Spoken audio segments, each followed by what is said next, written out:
안녕하십니까. 저는 서울성모병원 혈액병원 급성백혈병센터의 윤재호입니다. 저는 급성백혈병과 조혈모세포 이식을 전문으로 하고 있고요. 그 중에서도 국내에서 1년에 약 600명 정도 많이 진단되고 있는 정말 희귀 난치 백혈병에 해당되는 급성 림프모구 백혈병의 치료를 담당하고 있습니다.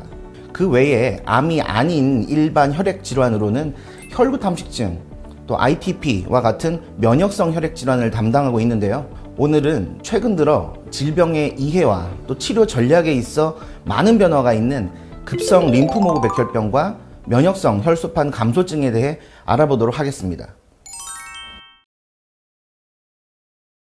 급성 백혈병은 말 그대로 백혈구로부터 기인한 암을 말합니다. 백혈구는 골수에서 만들어지는 면역세포 집단을 얘기를 하고요. 그 안에는 호중구, 림프구, 단핵구 등 다양한 종류로 구성이 되어 있는데요.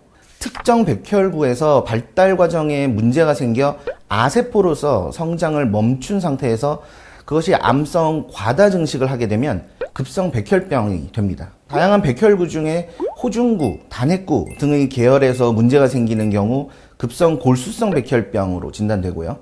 발달이 멈춘 B림프모구 또는 T림프모구가 과다 증식하는 경우 급성 림프모구 백혈병이 됩니다. 급성 백혈병은 결국 염색체와 유전자 수준의 다양한 변이들이 누적되어 발생하는 것으로 설명하고 있습니다. 유전자 변이의 원인으로는 선천적으로 취약한 유전적 소인을 타고나는 경우가 있고요. 그 외에 후천적으로는 방사능, 유기용제, 항암제, 환경 호르몬의 노출 또는 만성염증 등 매우 다양합니다. 급성 백혈병의 증상은 결국 백혈병 세포가 골수의 조혈 작용을 억제함으로써 발생합니다. 적혈구가 감소하는 경우의 빈혈, 또 백혈구가 감소하는 경우의 중증 감염, 그리고 혈소판 감소로 인한 출혈성 합병증이 반복적으로 발생해서 대개 감염 혹은 중증 출혈 합병증으로 사망합니다. 현대 사회에서는 건강검진에서 별다른 증상 없이 진단되는 경우도 많고, 또 비특이적인 피로, 잘 낫지 않는 감기 증상, 또 경미한 출혈 증상 등으로 진단되는 경우가 많습니다.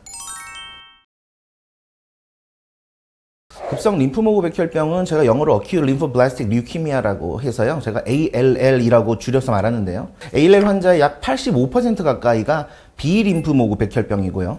나머지 15% 정도가 T림프모구 기원의 급성 백혈병입니다. 대다수에 해당되는 B림프모구 ALL 환자 중에 약 40%에서 필라델피아라는 염색체 이상 소견이 양성으로 확인이 되는데요. 이 필라델피아 염색체의 경우 그 예후가 과거에 매우 좋지 못한 것으로 이미 알려져 있었지만 2000년 이후 사용하게 된 경구 표적 치료제가 현재 3세대까지 발전하면서 치료 성적이 표준 이상으로 개선되고 있습니다. 최근에는 필라델피아 염색체는 음성이지만 그 성질이 유사하고 또 치료 성적이 좋지 못한 것으로 알려져서 필라델피아 유사백혈병이라고 불리는 것이 약 15%에서 발견되어 현재 활발히 연구되고 있고요. 나머지 45%는 필라델피아 염색체 음성 ALL로 분류가 됩니다. 현재 이와 같이 크게 세 가지 그룹으로 B림프모구 ALL이 진단이 되며 각각 타입 안에서도 추가적인 염색체 또 유전자 변이에 따라 치료 성적에 있어 큰 차이를 보이기 때문에 각각에 맞는 치료 전략이 꼭 필요합니다. T림프모구 ALL의 경우는 대체적으로 그 예후가 좋지 않은 것으로 알려져 있고, 특히 전구 T세포 ALL, 저희가 영어로는 ETP ALL이라고 부르는 경우에서는 그 재발 위험이 더욱 큰 것으로 알려져 있어 이식을 포함한 강한 표준 치료를 요합니다. 우선 골수 또는 혈액 내에 많이 증식되어 있는 급성 백혈병 세포를 전반적으로 사멸시키기 위해 4가지 또는 5가지의 세포 독성 약제를 조합한 병용 항암 치료를 시행해서 관해라는 걸 획득하는 것을 1차 목표로 합니다.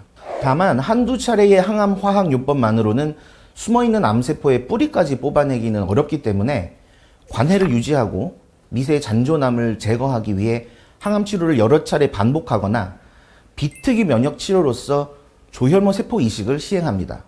흔히 백혈병은 불치병으로 잘못 알려져 있는데요. 백혈병은 완치가 되는 질환입니다. 현재 40세 미만의 상대적으로 젊은 환자에서는 거의 70에서 80% 가까이 60세 미만의 고령의 환자에서는 약 50% 정도에서 완치가 되기 때문에 독성 부작용으로 인한 합병증을 최소화하면서 치료한다면 반드시 성공적으로 치료할 수 있습니다.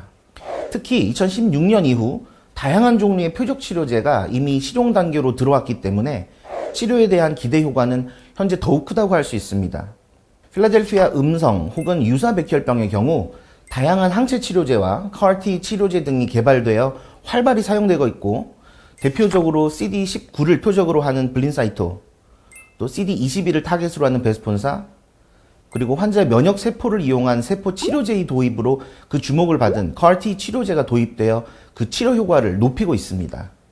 특히 CAR-T 치료의 경우는 25세까지만 사용이 가능한 킴리아, 또 나이 제한이 없이 투여가 가능한 안발셀이라는 국내 개발 CAR-T가 현재 임상시험으로 진행 중에 있습니다. 특히 ALL에서는 최근 세포 증폭 기술과 유세포 분석 기술의 발달에 따라 미세 잔존병소를 측정하여 관해의 수준 측정이 가능해졌습니다.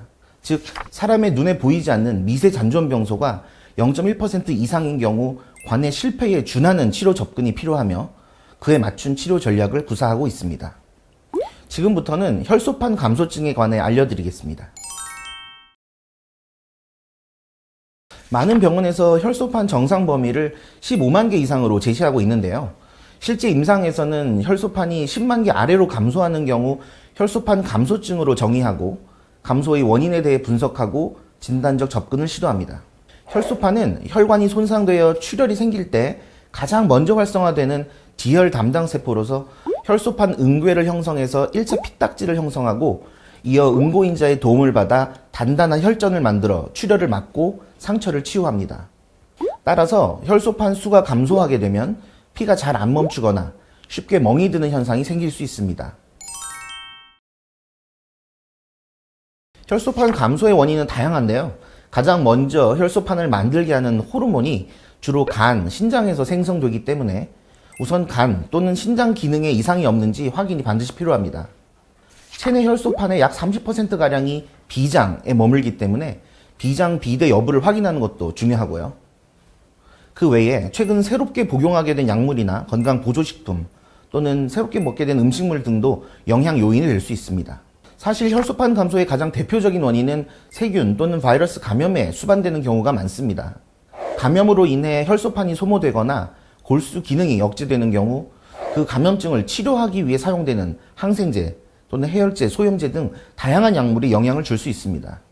지난 3년간 전 세계를 뒤흔들었던 코로나 바이러스 감염, 또 백신 치료제 등도 혈소판 소모의 증가, 또 골수 기능의 억제 영향이 있으며 특히 오늘 얘기할 주인공인 자가 면역성 혈소판 파괴 기전 활성화에 따른 혈소판 감소의 원인이 되기도 합니다. 대한민국이나 일본에서는 실제 혈소판 감소 환자가 서양에 비해 많은 편인데요. 그것은 우리나라나 일본의 많은 헬리코박터 파일로리와의 연관성이 다양한 자료에서 제시되고 있습니다. 앞서 말씀드린 다양한 가능성에 대해 확인하기 위해 기본 문진과 혈액 검사를 우선 시행합니다. 혈액 검사 외에 간혹 복부 CT를 통해 간 비장의 크기와 상태를 확인하기도 하고 간혹 골수 검사를 시행하기도 합니다. 골수 검사는 기본 혈액 검사를 확인해서 혈소판 외에 백혈구 또는 적혈구 계열의 이상 소견이 동반되는 경우, 또 특히 골수 내 암성 변화가 동반될 수 있는 위험도가 좀 높은 50세 이상의 고령 환자에서 선별적으로 고려됩니다. 아무래도 침습적이고 환자 입장에서 부담이 되는 검사이기 때문에 해당 검사 결정은 신중해야 됩니다. 앞서 말씀드린 다양한 원인에 대한 분석과 필요에 의한 검사들을 시행한 이후 특정 원인을 찾기가 어렵고 또 백혈구, 적혈구 등 다른 계열 수치에 전혀 문제가 없이 혈소판 수치만 단독으로 매우 감소하는 경우는 시중팔구 면역성 혈소판 감소증으로 생각을 합니다. 영어로는 저희가 Immune Thrombocytopenia라고 부르고요. 줄여서 ITP라고도 불립니다. ITP는 우리 몸의 면역 기능에 오류가 생겨 체내의 혈소판과 혈소판을 생성하는 거대 핵세포를 이물질로 인식해서 파괴하는 질환으로 전형적인 자가 면역성 혈액 질환입니다. ITP의 원인은 앞서 말씀드린 약물, 감염증, 영양 또는 수면 부족 등 모든 몸의 면역 체계의 변화를 일으킬 수 있는 것들이 될 수 있습니다. ITP 치료는 우선 원인으로 의심되는 약물, 감염증, 생활 패턴의 변화 등에 대해서 확인을 하고 교정할 수 있는 부분을 우선 점검하는 것이 치료의 기본이 되겠습니다. 혈소판이 대개 2만 개 아래로 떨어지거나 혈소판 수치가 2만 이상이더라도 출혈 증상이 명확하게 나타나게 되면 약물 치료를 시작합니다. 표준으로 사용되는 1차 치료는 체중 정도의 용량을 맞춘 스테로이드의 주사 혹은 경구 투여 요법입니다. 출혈 증상 또는 징후가 심하게 동반되어 있는 경우엔 면역 글로불린 요법이나 적혈구 항체 주사 요법을 병합하기도 하고 스테로이드를 사용하기 어려운 경우들이 있는데요. 그 경우에는 해당 주사제들을 단독으로 사용하기도 합니다. 대개 80% 가까이 환자에서 반응을 보이지만 그 중에서 20% 정도만 완전히 회복을 하고 대다수의 환자에서는 만성으로 진행을 합니다. 12개월 이상 혈소판 감소가 지속되는 경우 만성 면역성 혈소판 감소증으로 진단이 되는데요. 혈소판 수치에 따라 1차 치료를 반복하기도 하고 1차 치료에 더 이상 반응하지 않는 경우는 재발 불응성 ITP로 진단이 돼서 루푸스, 류마티스 관절염, 갑상샘 기능 이상 등 다른 자가 면역 질환이 혹시 동반되어 있는 것은 아닌지 확인을 하게 되고요. 또는 면역 조절제를 보강하여 사용하기도 합니다. 또는 골수 검사 등 진단을 위한 프로세스를 다시 확인해야 될 필요도 있습니다. 별 다른 원인이 추가로 확인되지 않는 불응성 환자의 경우는 ITP의 2차 치료 단계로 넘어갑니다. 현재 2차 치료의 원칙은 과거에는 비장 절제를 하거나 또 면역 억제제를 보완해서 혈소판 파괴를 억제하던 시대였다면 최근에는 경구 레볼레이드 또는 로미플레이트라는 주사 제제를 통한 혈소판 촉진제의 시대로 완전히 변화했다고 말씀드릴 수 있습니다. 최근 우리 병원의 연구 결과 짧게는 1년 또 길게는 4, 5년 정도 사용한 환자의 약 3분의 1 정도에서는 약을 끊고도 혈소판이 10만 이상으로 유지되는 것을 확인할 수 있었습니다. 최근에는 면역적 오류를 개선해서 혈소판 파괴를 억제하는 아야넬로맵이나 대식세포 억제제와 같은 신종 면역 억제제가 혈소판 촉진제와 더불어 지속적으로 임상시험에 소개되고 있습니다. 서울성모병원은 국내에서 임상약 적용이 가능한 정말 몇 안 되는 기관 중에 하나이기 때문에 진료실로 문의하시면 친절하게 설명드리겠습니다.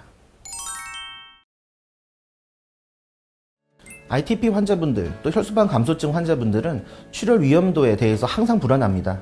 그러나 실제 증상이 없다면 여행, 직장 생활 등에 너무 위축되지 마시고 수면, 영양, 또 운동, 스트레스 감소 등 긍정적인 생활 습관을 유지하시면 약물의 의존도를 낮추고 분명 회복을 되찾을 수 있습니다.